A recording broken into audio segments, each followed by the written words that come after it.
I think respect is a basic human need, and that is why you're probably asking that question. Not only concerned about your opinion being heard, but you're also concerned about people's opinions. Measure your respect meter by looking at how you actually talk about other people. This doesn't just apply to your work, it applies to your personal relationships, it applies in your family. Hello. Today we are talking about how to gain recognition and respect in your job. I had a colleague ask me, Lorraine, I am feeling so disrespected at work. How do I actually change things and how do I gain recognition in my current workplace? So I'm answering that question, and if that is you, you're in the same shoes where you're like, oh my goodness, people in my job do not respect me. My boss disrespects me. How do I actually turn things around? Well, then keep watching. My name is Lorraine, and if you haven't done so already, make sure you subscribe, hit the notification bell so that you're notified each time I publish a new episode, which is 3 times a week, my friend. So watch on. What can you do to actually change things? How can you change your situation? Because we know that we spend a lot of time at work each and every day, Monday to Friday. And if you're constantly working in an environment where you're feeling disrespected, where you feel like you're not recognized for your talents and for yourself just being there as an individual, then it can really affect your self-esteem. It can really affect how you feel about waking up on a day-to-day basis. I think respect is a basic human need, and that is why you're probably asking that question, and that is why you're watching. Well, watch on, my friends. Let's get straight into it. The first thing is become aware that you as a human being are worthy of respect, and that in itself is grounds for you to be respected by those around you. So expect to be respected. I know for me, I made this decision early on in my career. I was like, wherever I walk in, it doesn't matter the color of my skin, it doesn't matter what my age is, I expect people to respect me. And this was coming from a place of me respecting others. You know, I taught myself early on that as a basic human virtue, I am going to respect a child, a man, a woman, whoever is in my sphere. I want to show them respect, and in return, I expect to be respected. So I really want you to take a hard look at yourself.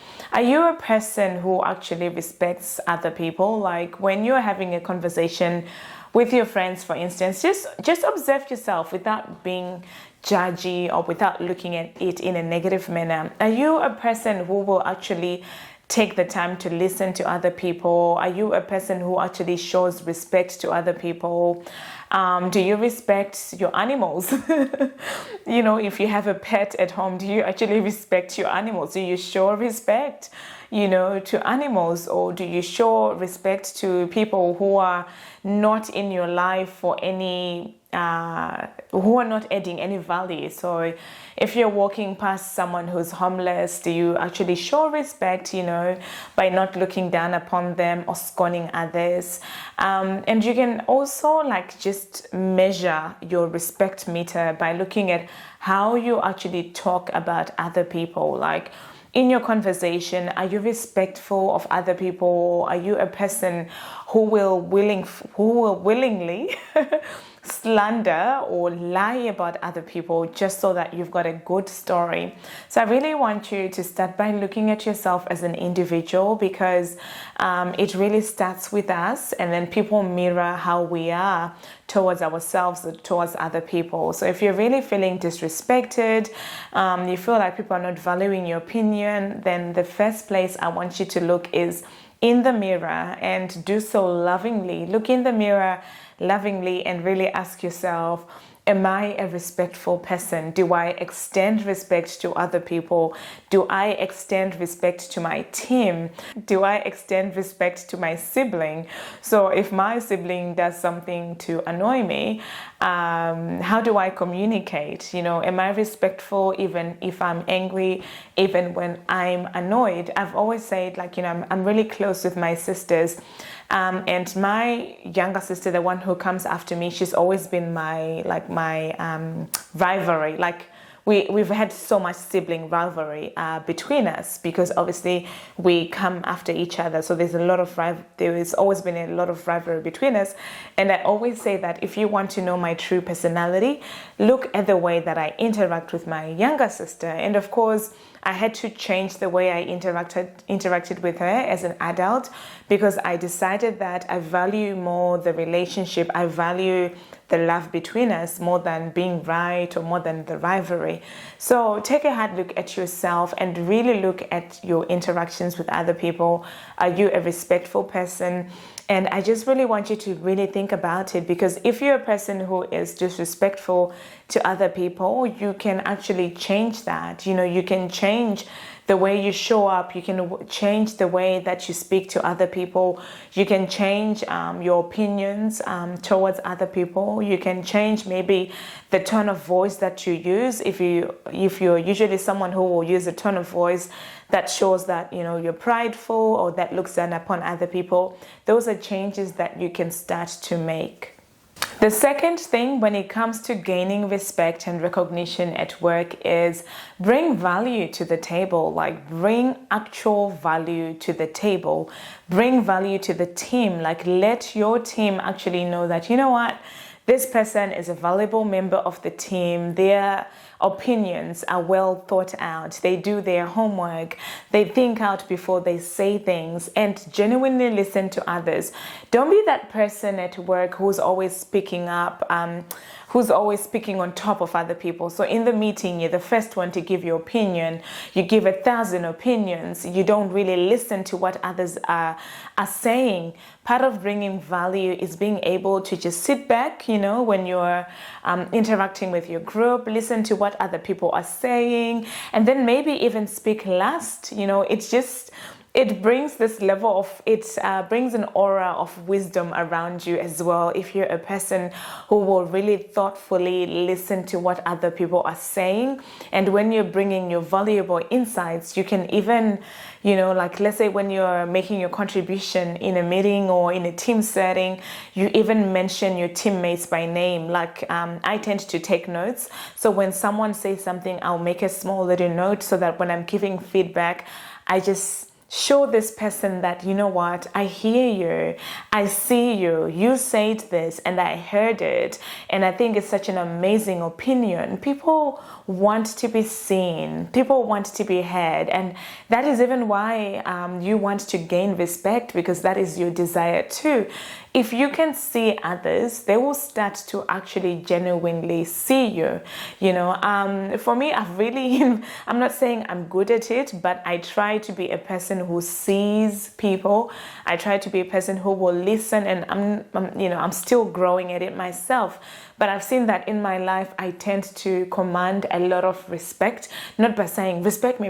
No, I find that when I show up in a setting, in a job, wherever I'm working, it's with a certain company, there's a certain level of respect that people actually do give me. I've noticed that. And I think it comes with me being intentional about actually bringing value to the table, and bringing value to the table in a way that sees other people, listens to other people, acknowledges them, and then building on, becoming that person who is increasing the value of the team, because you're not only concerned about your opinion being heard, but you're also concerned about people's opinions being heard, and hearing your colleagues and taking it into account when you're making decisions or when you're contributing to the team.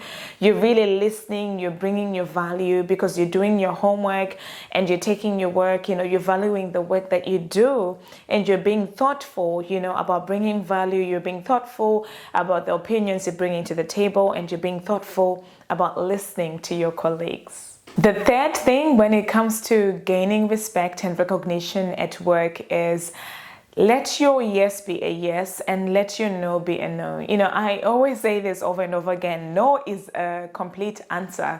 Don't be a people pleaser. Don't be that person who just wants to smile, like, and say yes when you really are like not happy inside. Don't be this person who's pretending, like it's like, you're presenting this front that is not genuine. Like, be a person who is genuine.